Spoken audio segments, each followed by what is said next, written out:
الحمدللہ والصلاۃ والسلام علی رسول اللہ۔ سورۃ الحاقہ، اس میں بیان ہو رہا ہے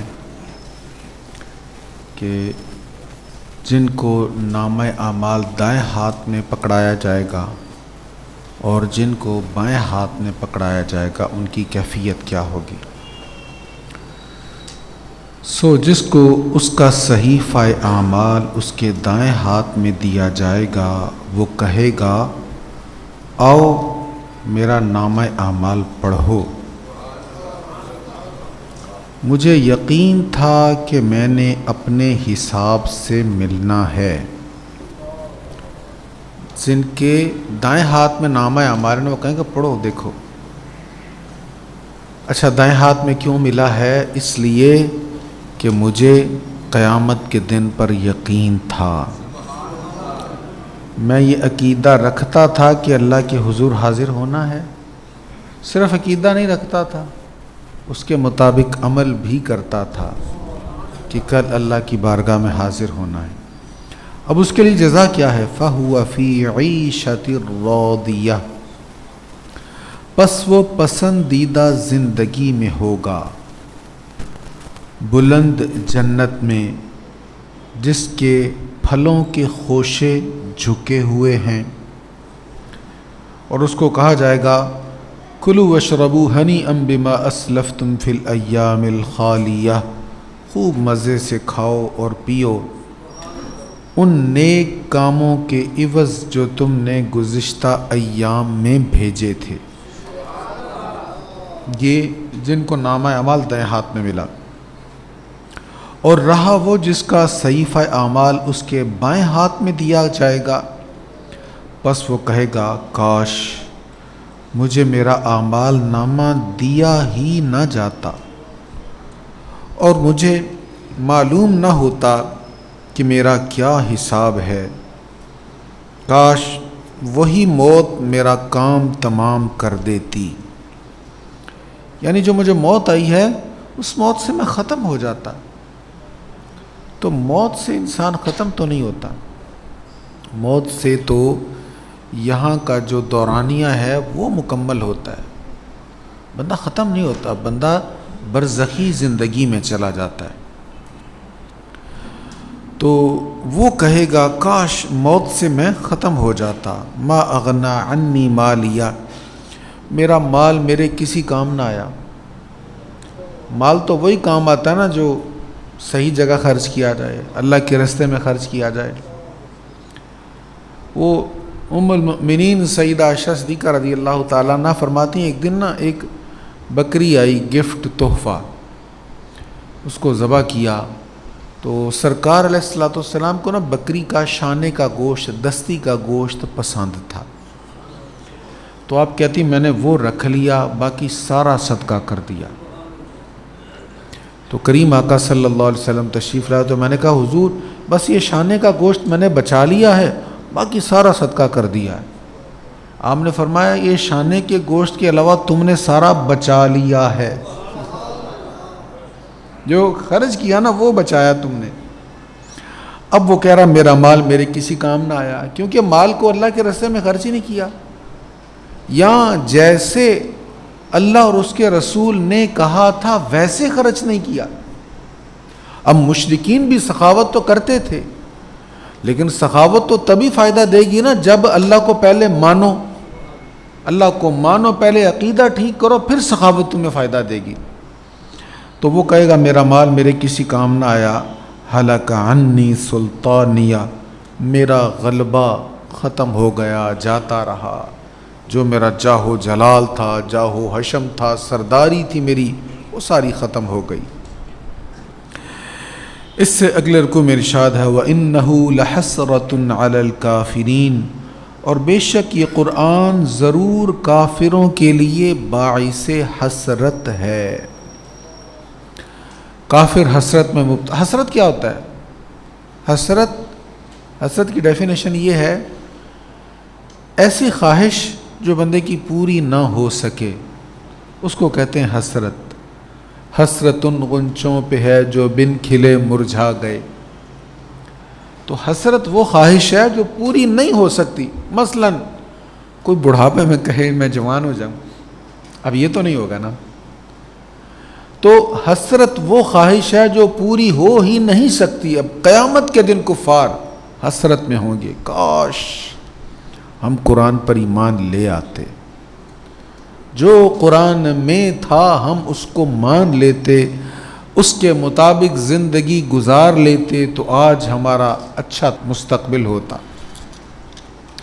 اس سے آگے سورۃ معارج ہے، اس میں اللہ تعالیٰ فرماتا ہے ان الانسان خلق ہلوعا، بے شک انسان کم حوصلہ پیدا کیا گیا ہے. جب اس پر مصیبت آئے تو گھبرا جاتا ہے، اور جب اسے نفع پہنچے تو بخل کرتا ہے. سوا ان کے عام طور پہ عمومی انسان کا مزاج بیان کیا جاتا ہے کہ عام طور پہ انسان کم حوصلہ ہوتا ہے، مصیبت آنے پر گھبرا جاتا ہے، بے صبرا ہو جاتا ہے، اور جب اللہ عافیت دے، برکت دے، خوشحالی دے تو کنجوس ہو جاتا ہے. سارے نہیں، الا المصلین، سوا ان کے جو نماز پڑھنے والے ہیں، جو ہمیشہ نماز پڑھتے ہیں، اور جن لوگوں کے مالوں میں مقرر حق ہے، حقداروں کا حق ان کو دیتے ہیں. اب اس کے آگے آیت بڑی اہم ہے. کون حقدار؟ للسائل والمحروم، سوال کرنے والوں کا اور سوال سے بچنے والوں کا. ایک ہے وہ جو سوال کرتا ہے میں حاجت مند ہوں، ضرورت مند ہوں، مجھے زکوٰۃ بھی لگتی ہے، مجھے فطرانہ دے دو، مجھے صدقہ دے دو، یہ سوال کرنے والا ہے. اور ایک وہ ہے حاجت مند ہے، فقیر ہے، مستحق زکوٰۃ ہے، لیکن وہ سوال نہیں کرتا، دامن بچا کے رکھتا ہے، عزت سے جینا ہے. ہمارے ہاں اس کو کہتے ہیں سفید پوش.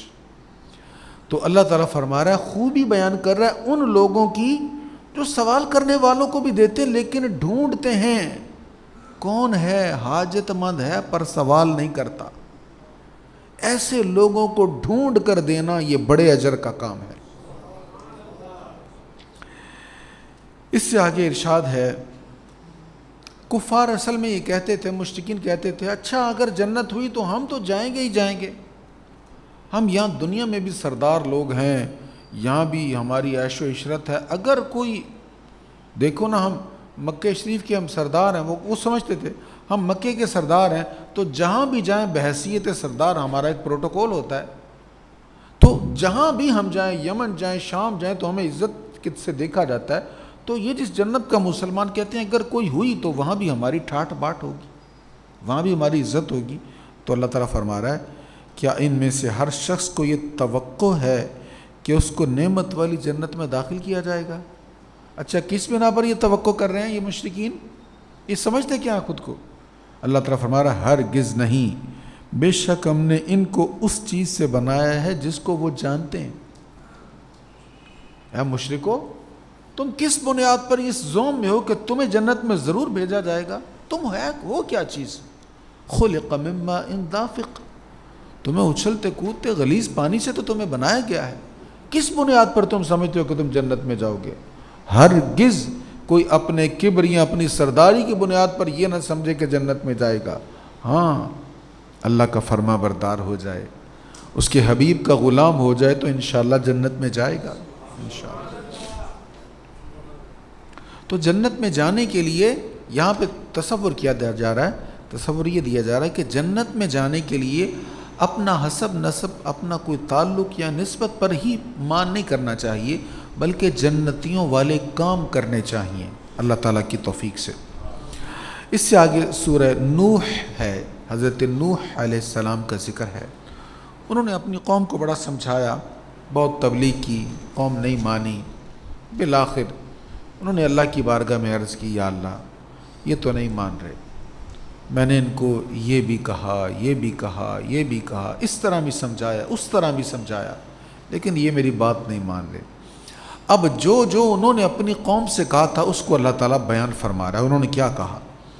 فَقُلْتُ اسْتَغْفِرُوا رَبَّكُمْ إِنَّهُ كَانَ غَفَّارًا، پس میں نے ان سے کہا تم اپنے رب سے معافی مانگو، بے شک وہ بہت زیادہ معاف فرمانے والا ہے، وہ تم پر موسلا دھار بارش نازل فرمائے گا۔ کب؟ جب تم معافی مانگو گے، استغفار کرو گے تو وہ تم پر موسلا دھار بارش نازل فرمائے گا، اور مالوں اور بیٹوں سے تمہاری مدد فرمائے گا، اور تمہارے لیے باغات اگائے گا، اور تمہارے لیے دریا بہائے گا۔ تم اللہ کی عظمت و جلالت کو کیوں تسلیم نہیں کرتے؟ کیوں نہیں مانتے بھائی؟ تم استغفار کرو، اس کو مانو، اس پر ایمان لاؤ، استغفار کرو، جو تمہیں چاہیے ہے اللہ تمہیں عطا فرما دے گا۔ اب اس پر نا دیکھیں بزرگوں کا اللہ کی آیات پر کتنا یقین ہے۔ حضرت ربیع بن سبی کہتے ہیں کہ حضرت حسن بصری رحمۃ اللہ تعالیٰ علیہ جلوہ فروز سے بیٹھے ہوئے تھے، ایک بندہ آیا، کہنے لگا حضرت جی بہت قحط پڑ گیا ہے، تو آپ نے کیا فرمایا؟ آپ نے فرمایا استغفار کرو۔ اچھا، تھوڑی دیر بعد ایک اور بندہ آیا، اس نے کہا حضور بڑا فقر ہے، غربت بڑی ہے، آپ نے فرمایا استغفار کرو۔ اچھا، پھر ایک اور شخص آیا، اس نے کہا اللہ تعالیٰ سے دعا کریں اللہ تعالیٰ مجھے بیٹا عطا فرمائے، آپ نے فرمایا استغفار کرو۔ ایک اور شخص آیا، اس نے کہا حضور میرے باغات خشک ہو گئے ہیں، آپ نے اس سے بھی کہا استغفار کرو۔ یہ جو بیٹھے ہوئے تھے نا، یہ کہتے ہیں کہ حضرت جی آج تو ہر بندے کو ایک ہی وظیفہ بتا رہے ہیں، مسائل لوگوں کے مختلف ہیں لیکن آپ حل ایک ہی بتا رہے ہیں۔ تو حضرت حسن بصری نے یہ آیت تلاوت کی۔ دیکھو اللہ تعالیٰ فرما رہا ہے کہ نوح علیہ السلام نے کہا تھا کیا؟ پس میں نے ان سے کہا تم اپنے رب سے معافی مانگو، بے شک وہ بہت زیادہ معاف فرمانے والا ہے۔ اچھا، وہ کیا کرے گا؟ وہ تم پر موسلا دھار بارش نازل فرمائے گا، مالوں سے بیٹوں سے تمہاری مدد فرمائے گا، تمہارے لیے باغات اگائے گا، تمہارے لیے دریا بہائے گا۔ استغفار بڑی زبردست چیز ہے، استغفار کرنا۔ کیسے استغفار ہوتا ہے؟ استغفر اللہ استغفر اللہ استغفر اللہ یہ استغفار ہے۔ نبی کریم علیہ الصلوۃ والتسلیم فرماتے ہیں میں 70 بار سے زائد روزانہ استغفار کرتا ہوں۔ ارے جو معصوم عن الخطا ہیں، جن سے خطا ہو ہی نہیں سکتی، وہ کریم آقا جن کی شفاعت سے لاکھوں نہیں کروڑوں نہیں ان گنت لوگوں نے جنت میں جانا ہے، وہ کہتے ہیں، اور ایک روایت میں 100 بار سے زائد میں روز استغفار کرتا ہوں۔ کس لیے کرتے ہیں؟ حضور کا تو کوئی گناہ ہی نہیں ہے، اس لیے کرتے ہیں کہ اللہ تعالیٰ کا شکر ادا ہو جائے، اس لیے کرتے ہیں کہ میری امت کے لیے استغفار کرنا میری سنت بن جائے۔ اس سے اگلے رکوع میں حضرت نوح علیہ السلام کی دعا ہے، انہوں نے اللہ کریم کی بارگاہ میں دعا کی، اے میرے رب میرے والدین کی اور جو مومن میرے گھر میں داخل ہوں ان کی مغفرت فرما، اور جملہ مومنین اور مومنات کی بھی مغفرت فرما، اور ظالموں میں صرف ہلاکت کو زیادہ فرما۔ اس سے آگے سورہ جن ہے۔ سورہ جن میں وہ واقعہ ہے کہ پہلے جنات جو تھے ایک دوسرے کے اوپر چڑھتے ہوئے آسمانوں تک چلے جاتے اور وہاں کان لگا کے سنتے کہ فرشتے کیا باتیں کر رہے ہیں، کیا گفتگو ہو رہی ہے، پھر وہ باتیں سن کر نیچے تک پہنچاتے اور نیچے جادوگروں تک پہنچا دیتے۔ پھر ایسا ہوا کہ ان کا وہاں پر جانا ناممکن ہو گیا، اگر کوئی جاتا تو اس کو آگ کا شعلہ اس کی طرف لپکتا اور اس کو مار کر بھگا دیا جاتا۔ جن بڑے پریشان ہوئے، یہ ہو کیا گیا ہے؟ ان نظام میں کون سی ایسی تبدیلی آئی ہے کہ اب ہم اوپر والوں کی باتیں سن نہیں سکتے، ہم اگر جاتے ہیں تو ہمیں شعلہ مارا جاتا ہے جس کو شہاب ثاقب کہا جاتا ہے۔ تو انہوں نے کہا پتہ کرو ہوا کیا ہے، کچھ نہ کچھ تو چینج ہوا ہے۔ اب وہ ڈھونڈتے مختلف ٹولیاں، کوئی کس علاقے میں کوئی کس علاقے میں، تو ایک ٹولی گزر رہی تھی مکہ شریف سے۔ سرکار کریم علیہ الصلوۃ والسلام عکاظ کے بازار میں ہیں، اس کے قریب ہیں، یہاں ایک بہت بڑا میلہ لگتا تھا۔ تو اس کے قریب حضور علیہ السلام ایک مقام پر ہیں، حضور علیہ السلام کے صحابہ کرام پیچھے ہیں اور حضور نماز پڑھا رہے ہیں۔ اب جب حضور علیہ السلام تلاوت کر رہے ہیں، جنات نے تلاوت سنی، اللہ اکبر، ایک تو کلام الہی سنا، پھر زبان مصطفیٰ سے سنا، وہ کہنے لگے یہ نیا کام ہوا ہے، ایسا کلام ہم نے پہلے کبھی سنا ہی نہیں ہے۔ وہ جنات حضور کا کلام سن کر ایمان لے آئے، اور انہوں نے جا کر دیگر جنات سے کہا ہم نے ایک کلام سنا ہے، وہ واقعی سچا کلام ہے، ہم ان پر ایمان لے آئے ہیں، انہی کی بعثت اور جلوہ گری کی وجہ سے یہ نظام سارا تبدیل ہو گیا ہے، اے جنات ہم بھی ان پر ایمان لے آئے ہیں، تم بھی ان پر ایمان لے آؤ۔ تو نبی کریم علیہ الصلوۃ والتسلیم صرف انسانوں کی طرف نہیں، جنوں کی طرف بھی نبی بن کر آئے ہیں۔ حضور علیہ الصلوۃ والسلام صرف انسانوں کے نبی نہیں ہیں، جنات کے بھی نبی ہیں۔ اس سے اگلا رکوع ہے جس میں علم غیب، نبی پاک علیہ السلام کے علم غیب کی بڑی واضح دلیل ہے، بڑی واضح بات ہے۔ عالم الغیب فلا یظہر علی غیبہ احدا، وہ ہر غیب کا جاننے والا ہے، سو وہ اپنے ہر غیب پر کسی کو مطلع نہیں فرماتا۔ اللہ تعالیٰ اپنے ہر غیب پر ہر کسی کو مطلع نہیں فرماتا۔ الا من ارتضی من رسول، ما سوا ان کے جن کو اس نے پسند فرما لیا ہے، جو اس کے سب رسول ہیں۔ اب اس سے کیا معلوم ہوا؟ وہ اپنے پسندیدہ رسولوں کو جن کو اس نے رسول منتخب فرما لیا ہے، انہیں اللہ تعالیٰ علم غیب عطا فرماتا ہے۔ اب اللہ تعالیٰ علام الغیوب ہے، جس کو چاہے جتنا چاہے عطا فرما دے۔ تو یہ آیت بتا رہی ہے کہ اللہ تعالیٰ اپنے رسولوں کو غیب کا علم عطا فرماتا ہے۔ اس سے آگے سورہ مزمل ہے، اور نبی کریم علیہ الصلوۃ والتسلیم پر جب پہلی وحی نازل ہوئی تو سرکار علیہ الصلوۃ والسلام کے جسم مبارک پر کپ کپی طاری ہو گئی۔ آپ گھر میں آئے اور کہا زملونی زملونی، مجھ پر چادر ڈال دو۔ اب ام المؤمنین سیدہ خدیجہ رضی اللہ تعالیٰ عنہا نے چادر اوڑھا دی۔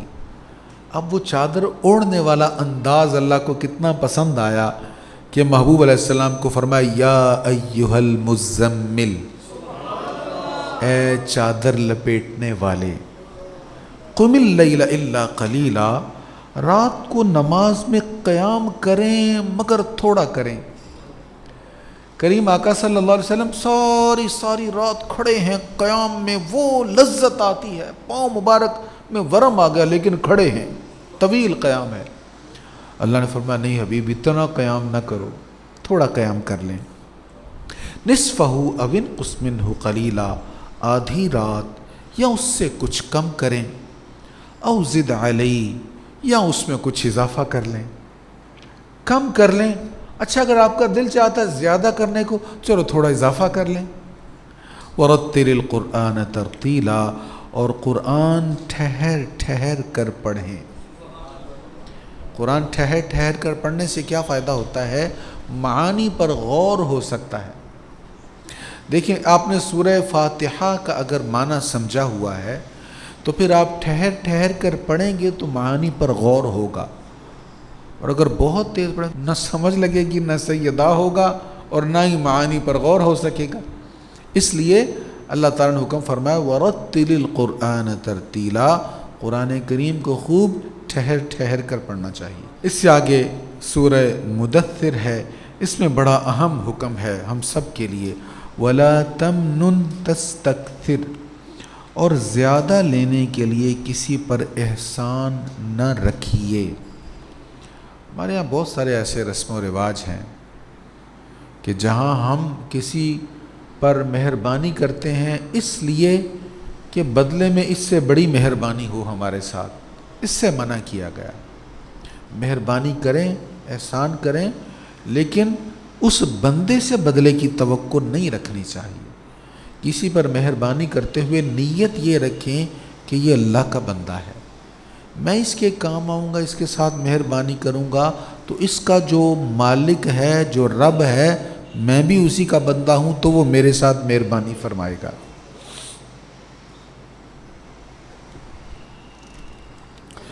اس سے آگے ارشاد ہے دوزخی جب دوزخ میں ہوں گے، دوزخی دوزخ میں جل رہے ہوں گے تو انہیں پوچھا جائے گا بھائی تم کیوں ادھر جل رہے ہو، تم نے کیا کیا تھا؟ اللہ اکبر۔ وہ مجرموں سے کہیں گے تمہیں کس جرم نے دوزخ میں داخل کیا؟ جو دوزخ میں نہیں ڈلے وہ مجرموں سے پوچھیں گے کیوں دوزخ میں گئے تم؟ قالوا لم نک من المصلین، وہ کہیں گے ہم نماز پڑھنے والوں میں سے نہ تھے، ہم نماز نہیں پڑھتے تھے۔ تو نماز نہ پڑھنا کتنا بڑا عیب ہے، کتنا بڑا جرم ہے کہ اس کی وجہ سے انسان جنت سے محروم ہو جاتا ہے۔ اور کیا؟ اور مسکین کو کھانا نہیں کھلاتے تھے، اور کیا؟ وَكُنَّا نَخُوضُ مَعَ الْخَائِضِينَ، اور ہم لغو کاموں میں مشغول رہتے تھے، بیہودہ کاموں میں ٹائم پاس کرتے رہتے تھے۔ تو یہ تین چیزیں اللہ تعالیٰ نے بیان فرمائیں جن کے سبب سے دوزخی دوزخ میں جائیں گے۔ اس سے آگے سورۃ قیامہ ہے، اس میں حضور علیہ الصلاۃ والتسلیم کی شان بیان ہو رہی ہے۔ سرکار علیہ الصلاۃ والسلام پر جب وحی نازل ہوتی تو حضور علیہ الصلاۃ والسلام کی کیفیت ایک دم تبدیل ہو جاتی۔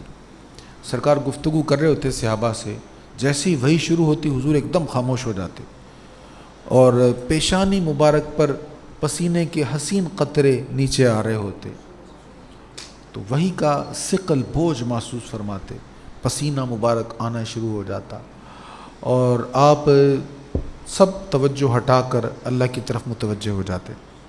جو دل پر نازل ہو رہا ہے حضور تیز تیز اپنی زبان کو حرکت دے دے، ساتھ ساتھ اس کو دہراتے، تاکہ جب وحی مکمل ہو ساتھ ساتھ دہرا لوں، اچھی طرح ذہن میں بیٹھ جائے، کوئی لفظ بھول نہ جائے۔ تو حضور علیہ السلام بتکلف تیز تیز پڑھتے ساتھ، کیوں؟ تاکہ کچھ بھول نہ جائے، جو پیغام ہے وہ پورا پورا اللہ کے بندوں تک پہنچا دیا جائے۔ تو یہ آیت نازل ہو گئی۔ اب حضور ذرا مشکل میں تھے نا، تیز تیز پڑھ رہے ہیں ساتھ، بھول نہ جاؤں کچھ۔ اللہ نے فرمایا لا تحرک به لسانک لتعجل بہ، آپ قرآن کو یاد کرنے کے لیے عجلت سے اپنی زبان کو حرکت نہ دیں۔ حبیب ہم دیکھ رہے ہیں، آپ دقت محسوس کر رہے ہیں، آپ فکر مند ہیں، تیز تیز پڑھ رہے ہیں کہیں بھول نہ جاؤں، نہ آپ حرکت نہ دیں۔ ان علینا جمعہ وقرآنہ، بے شک اس کو آپ کے سینہ میں جمع کرنا اور آپ کو اس کا پڑھانا ہمارے ذمے ہے۔ آپ کو دہرانے کی ضرورت نہیں ہے، ہم آپ کے سینے میں اس کو محفوظ کر دیں گے۔ سبحان اللہ۔ فَإِذَا قَرَأْنَاهُ فَاتَّبِعْ قُرْآنَ، سو جب ہم اس کو پڑھ چکیں تو آپ اس پڑھے ہوئے کی اتباع کریں۔ جب پڑھا جا چکے آپ خاموشی سے سنیں، جب پڑھا جا چکے تو پھر وہ سینے میں محفوظ ہو جائے گا، پھر آپ اس کو آگے بیان کرنا شروع کر دیں۔ اب یہ مکی صورت ہے، یعنی ابتدائی دور میں نازل ہوئی ہے، سورہ مزمل بھی، مدثر بھی، سورۃ قیامہ بھی، یہ ابتدائی صورتیں ہیں۔ 23 سال کے عرصہ میں قرآن مجید مکمل ہوا، لیکن ان 23 سالوں میں نبی پاک علیہ الصلاۃ والسلام ایک حرف بھی نہیں بھولے۔ یہ حضور کا معجزہ ہے۔ کتنا ہی پکا حافظ ہو جائے، ساری رات سارا دن سوا پارہ دہراتا رہے پھر بھول جاتا ہے، لیکن یہ وہ حافظ ہیں جن کو رب العالمین خود پڑھا رہا ہے اور فرما رہا ہے آپ کو ہم پڑھائیں گے تو آپ نہیں بھولیں گے، آپ کو زبان کو حرکت کرنے کی ضرورت نہیں ہے۔ اس سے آگے سورۃ الدہر ہے، اس میں ارشاد ہے یقیناً انسان پر زمانہ میں ایک ایسا وقت آ چکا ہے، یہ ہم سب پر آیا ہے کہ وقت جس کا یہاں پر ذکر ہو رہا ہے، ہم سب اس وقت سے گزر کر آئے ہیں۔ فرمایا یقیناً انسان پر زمانہ میں ایک ایسا وقت آ چکا ہے لم یکن شیئا مذکورا، جب وہ کوئی قابل ذکر چیز نہ تھا، قابل ذکر ہی نہیں تھا۔ انسان یاد کر دیکھو نا، حمل ٹھہرتا ہے تو قابل ذکر ہو جاتا ہے نا، خیر ہو گئی، برکت ہوگی، اللہ کی رحمت ہوگی، باتیں شروع ہو جاتی ہیں۔ اس سے پہلے کیا ہوتا ہے؟ کوئی بات، کوئی ذکر، اللہ فرماتا ہے انسان تو ٹھیک ہے، تیرا رحم میں حمل آیا، پھر تو بڑھا، ایک پروسیس سے گزرا، پھر دنیا میں آیا، پھر مرحلہ وار تو یہاں تک پہنچا، لیکن اس سے بھی پہلے کا ایک وقت ہے جب تو قابل ذکر ہی نہ تھا۔ تجھے قابل ذکر کس نے بنایا؟ انسان یاد کر، جس نے تجھے قابل ذکر بنایا وہ تیرا رب ہے۔ بے شک ہم نے انسان کو مخلوط نطفہ سے پیدا کیا ہے۔ یہ کس دور کی بات ہے؟ 1445 برس پہلے کی بات ہے کہ ہم نے انسان کو مخلوط نطفہ سے بنایا ہے۔ خلقنا الانسان من نطفۃ امشاج، مرد اور عورت کا نطفہ مکس ہوا تو انسان بنا۔ تو اس دور میں کس کو پتا تھا کہ مرد ہی کا نطفہ ہوتا ہے یا عورت ہی کا ہوتا ہے یا مل کر بنتا ہے؟ میڈیکل سائنس تو نہیں جانتی تھی اس دور میں۔ یہ اللہ تعالیٰ بیان کر رہا ہے۔ ہم اس کو آزماتے ہیں، سو ہم نے اس کو سننے والا، دیکھنے والا بنا دیا، اور ہم نے اس کو سیدھا راستہ دکھا دیا، اب وہ چاہے شکر کرنے والا ہو یا ناشکرا ہو۔ اب اس کے آگے اللہ تعالیٰ کی نعمتوں کا ذکر ہے۔ قیامت کے دن اللہ تعالیٰ جب جنتیوں کو جنت میں بھیجے گا، پھر اللہ تعالیٰ ان کو کیا کیا عطا فرمائے گا۔ اللہ اکبر۔ وَيُسْقَوْنَ فِيهَا كَأْسًا كَانَ مِزَاجُهَا زَنْجَبِيلًا، وہاں ان کو ایسے جام بھی پلائے جائیں گے جن میں سونٹ کے چشمہ کی آمیزش ہوگی۔ اس چشمہ کو جنت میں سلسبیل کہا جاتا ہے، اور دائمی جنتی لڑکے ان کے پاس گردش کریں گے۔ تم انہیں دیکھ کر یہ گمان کرو گے کہ وہ بکھرے ہوئے موتی ہیں۔ تم وہاں جہاں بھی دیکھو گے تو سراسر نعمتیں اور عظیم سلطنت ہی دیکھو گے۔ اہل جنت کے اوپر باریک ریشم کے سبز کپڑے ہوں گے اور دبیز ریشم کے بھی، اور ان کو چاندی کے کنگن پہنائے جائیں گے۔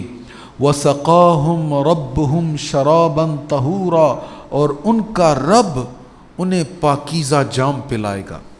اللہ اکبر۔ اللہ رب العالمین خود اپنے بندوں کو جن سے وہ راضی ہو گیا، اللہ تعالیٰ انہیں پاکیزہ جام پلائے گا۔ اس سے آگے آخری صورت ہے اس پارے کی، اللہ تعالیٰ فرما رہا ہے، ان ہواؤں کی قسم جو مسلسل بھیجی جاتی ہیں، پھر ان ہواؤں کی قسم جو بہت تیز چلتی ہیں، پھر ان ہواؤں کی قسم جو بادلوں کو پھیلاتی ہیں، پھر ان فرشتوں کی قسم جو حق اور باطل کو جدا کرنے والے ہیں، پھر ان فرشتوں کی قسم جو دلوں میں ذکر ڈالنے والے ہیں، حجت قائم کرنے کی وجہ سے یا عذاب سے ڈرانے کی وجہ سے۔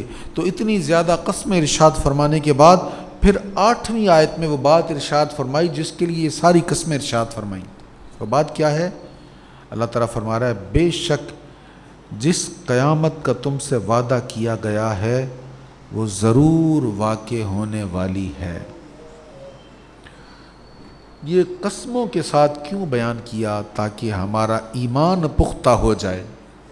قیامت پر ایمان پختہ ہوگا تو انسان کی زندگی میں اعمال درست ہوں گے اور وہ آخرت کی تیاری کرے گا۔